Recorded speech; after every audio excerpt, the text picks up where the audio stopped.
5 days before the date I thought was Henry's wedding, everything changed with one phone call I expected to be about flowers and final details. Instead, my son's voice carried a coldness I'd never heard before as he delivered news that shattered 20 years of single motherhood in seconds. Before we continue, like and subscribe. Tell me in comments how you'd handle a child hurting you.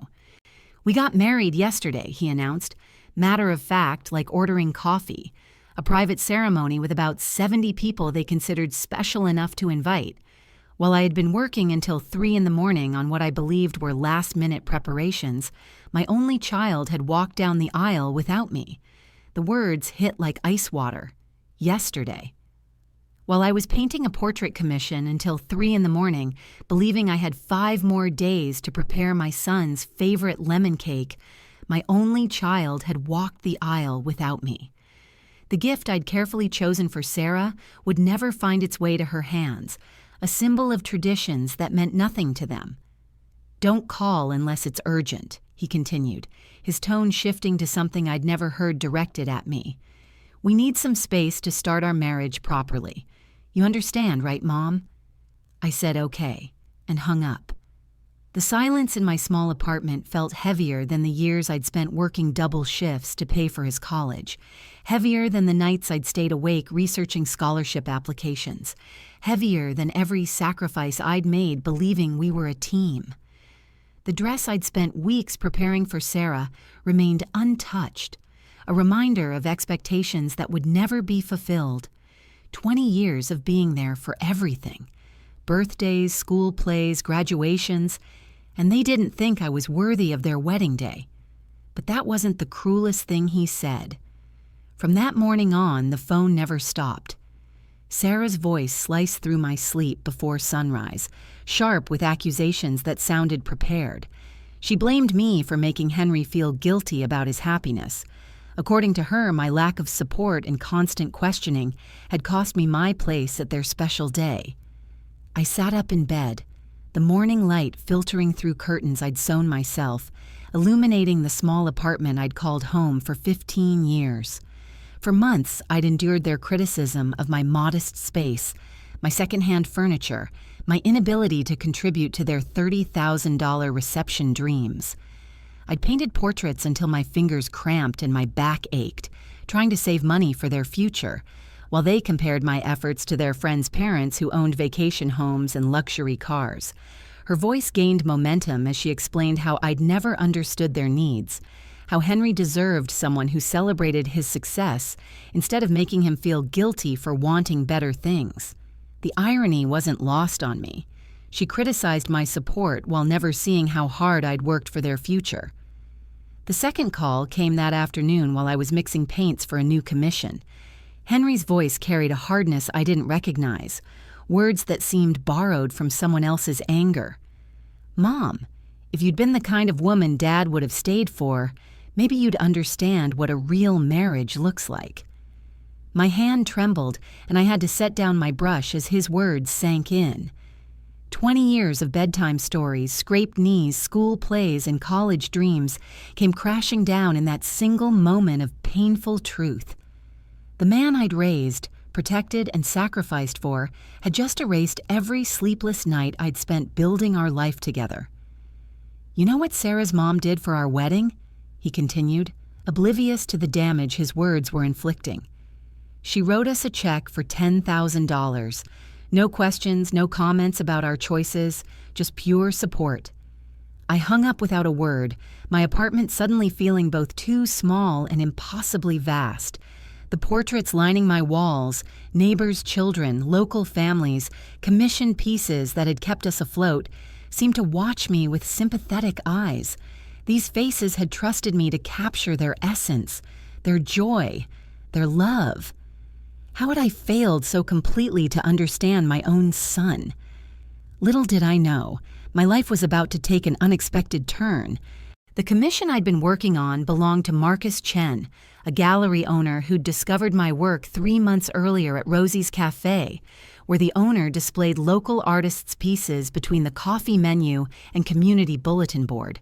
What started as a simple portrait request his late grandmother from an old photograph, had evolved into something more significant when he'd insisted on seeing my workspace.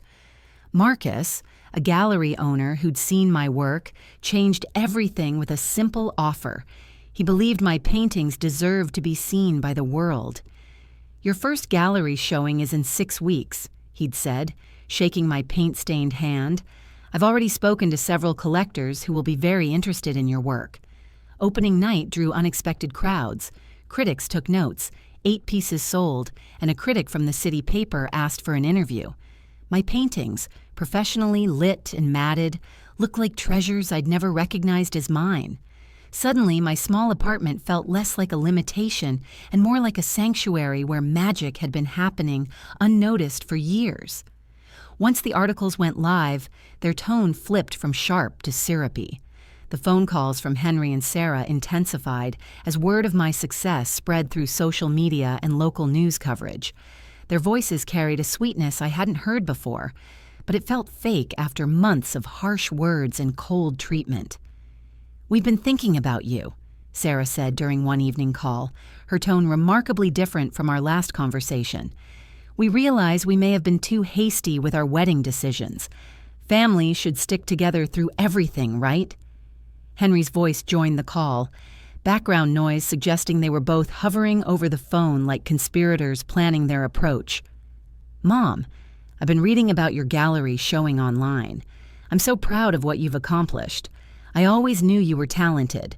Their words painted pictures of changed hearts and newfound wisdom, but I heard the calculations underneath. My success had made me valuable in ways my love never had. They needed my newfound status, my growing network of wealthy collectors, my suddenly impressive bank account that could fund their dreams without question or judgment. I wasn't prepared for how quickly my life would transform. Marcus's connections opened doors I'd never imagined existed. Gallery owners from neighboring cities requested meetings, art magazines featured my work in upcoming issues, and collectors began commissioning pieces before I'd even conceived them. The woman who'd spent decades apologizing for not being enough suddenly found herself scheduling interviews and photo shoots. Private showings followed the initial gallery success. Wealthy patrons invited me to exclusive events where my paintings hung alongside established artists whose names I'd only read in art books. The same modest lifestyle Sarah had mocked, my simple furniture, my small apartment, my practical clothes, became enviably authentic in these circles. "You're the real thing," a collector named Patricia Thornton told me at one such gathering. "In a world of manufactured authenticity, you've maintained genuine artistic integrity. That's extraordinarily rare." My appointment book filled with commissioned portraits of prominent families, their fees more than I'd earned in entire years previously. The cramped apartment that had embarrassed Henry and Sarah became my sought-after studio, where wealthy clients climbed 2 flights of stairs to sit for paintings that would hang in their mansions. The transformation felt surreal. Everything they'd criticized, my simple life, my modest surroundings, my focus on art over material possessions, had become assets without changing a single detail. Their rejection had freed me to become someone I'd never had the courage to be while seeking their approval. Henry called months later, his voice smaller than I remembered. Word of my gallery success had apparently reached him through mutual friends. "Mom, I made a terrible mistake. Sarah and I are having real problems, and I keep thinking about how you always knew how to fix everything when I was growing up." I listened without interrupting, my brush moving steadily across a new canvas that would soon hang in a prestigious downtown office building. The portrait emerging showed a woman with knowing eyes and capable hands, someone who'd learned the difference between being needed and being valued. "We never should have excluded you from the wedding," he continued, his words rushing together as if speed could somehow minimize their impact. I don't know what I was thinking. Sarah's been saying terrible things about family, about loyalty, and I'm starting to see how wrong we were. Sarah's voice joined the conversation, her tone carefully modulated in a way that suggested extensive preparation. "We could have a renewal ceremony," she offered, sweetness layered over desperation, a real celebration where you're the guest of honor, where we do everything right this time. We've learned so much about what really matters since then. Their voices painted elaborate pictures of changed hearts and grown wisdom, detailed plans for including me in their lives now that I'd proven my worth to the world. They spoke of family dinners where I'd be treasured, holidays where my presence would be essential, future grandchildren who would know their accomplished grandmother. The tables had turned, and this time I held all the cards.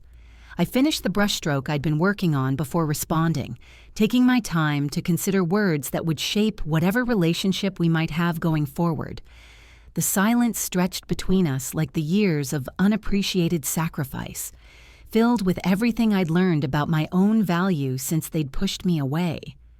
"I'm glad you're both well," I said carefully, my voice carrying a new authority I'd discovered through months of gallery openings and interview requests.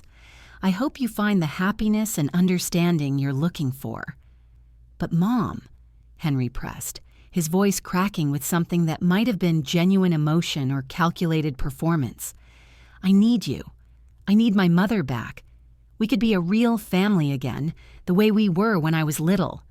The woman who'd raised him alone would have melted at those words, would have rushed to fix their problems without question. The woman who'd sacrificed everything for his approval would have ignored the timing of their sudden interest in reconnection. But the woman holding the brush, surrounded by paintings that proved her worth to strangers who'd never seen her struggle, knew better. I set down my brush and picked up the phone properly, giving this conversation the attention it deserved while maintaining the clarity I'd fought to achieve. "Henry," I said, my voice gentle but firm, "you taught me something invaluable about relationships.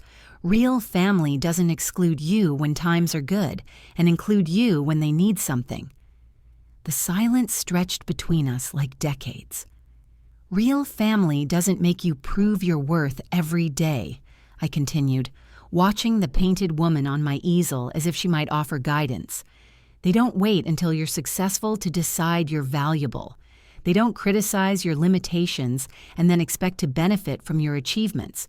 You have my number," I concluded, surprising myself with the finality in my voice. "When you're ready to love me as I am, not as what I can provide or achieve, call me. Until then, I genuinely wish you both well." I hung up and returned to my painting, adding shadows that gave the woman's face more depth, more character.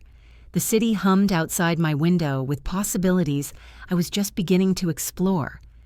6 months later, my second solo exhibition opened to an even larger crowd. Marcus stood beside me as critics and collectors praised pieces that reflected my journey from invisible sacrificer to recognized artist. My phone buzzed constantly with interview requests and commission inquiries, but I let the numbers I used to answer immediately go unanswered. The woman in my latest painting looked familiar.